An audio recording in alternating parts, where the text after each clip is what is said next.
سکرین ورته وټکوه چې پنشمنټ پې وکړه.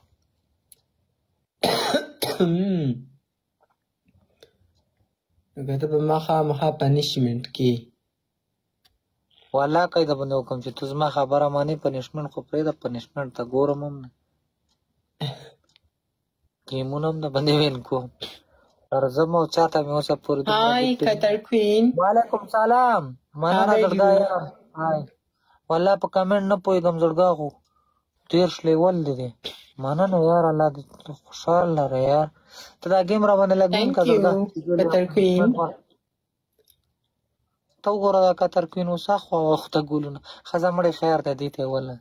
دې نه خو زما سر هم قربان شي. قطر کوین خو قطر کوین ده که نه هغې نوم ما به اخېستو ځکه دې خوا راغله نوره به هغه یا پوهېږي یا نه ولې نه پوهېږي مړې په هر څه پوهېږي. تھینک یو وعلیکم سلام ملګرو ډبل ټیپ تیز کوي ټول سکرین وټکوئ زړګا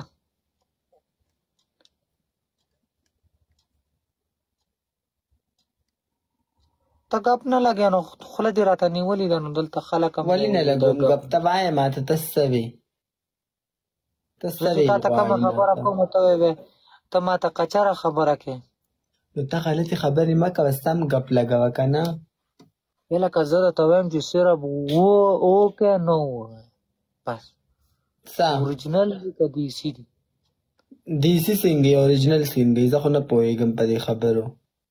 دیسي مطلب لکه دا ځای نه داسې را پړسولي اوریجنل هغې ته و چې د غوښې نه جوړ دي هسې څنګه پړسېږي الله دې وشرموه هسې څنګه ډېرو خلکو پکې بدرنګه مولۍ منډلي زه خواه په ایمان باسه ابله ورځ ګایز دوه کسان دوه ګلونه دي ټریپل دی بیا لکه دوه ګلونه ولئ دغه خبره درته کوم لکه دوه ګلونه ولئ یا لکه د ډبل ملګرو دوه ګلونه ټریپل دی ښه په ټریپل کې تاسو ون کې تھینک یو سمیر مننه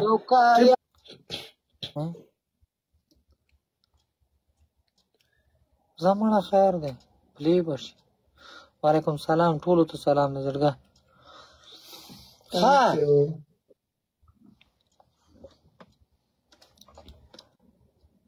افریقا لایف راله زه ستا وکړم چې افریقا لایف راله هغه څخه پنشمنټ ورکړي زه نه ځم هغې نه څه وایي درته څنګه څخه پنشمنټ درکړي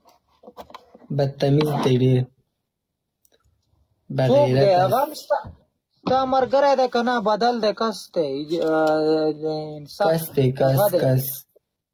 نه لرې که بیا اوس غلطې پنشمنټ چې درکوي ورکې څنګه غلطې پنشمنټ درکوي ما ته لږ وښیه لکه څه وایي درته غلط کمنټ کوي ستا په باره کې څوک دا یو کس دی ووایه شکیل زما په شان دی نه دی غرق شی شکیل څه دومره کټخه ده قسم دی که د منې کېښوده لکه خټکي په شان دی به موچی دا غلط کمنټ زما په باره کې دی خلکو ته مه کوئ چې د دې ځای نه خورپړکو ورشئ هلته ورته یو نیم کس غلط کمنټ کوئ څه وایي زما په باره کې څه وایي میوټ مې کو دا پرېدو خبره چې راچولی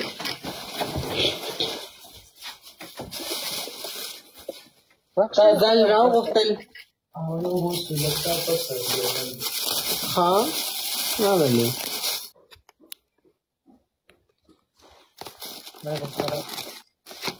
غلط کمنټونه مه کوئ ما څه اوسه ګپ لګوم د خدای نېکبختو زما په شان انسان دی ښه روغ رموټ سړی بدتمیزه خلک دي بس په بدتمیزو خلکو به څه کې ماړه څه به یې کوې ورک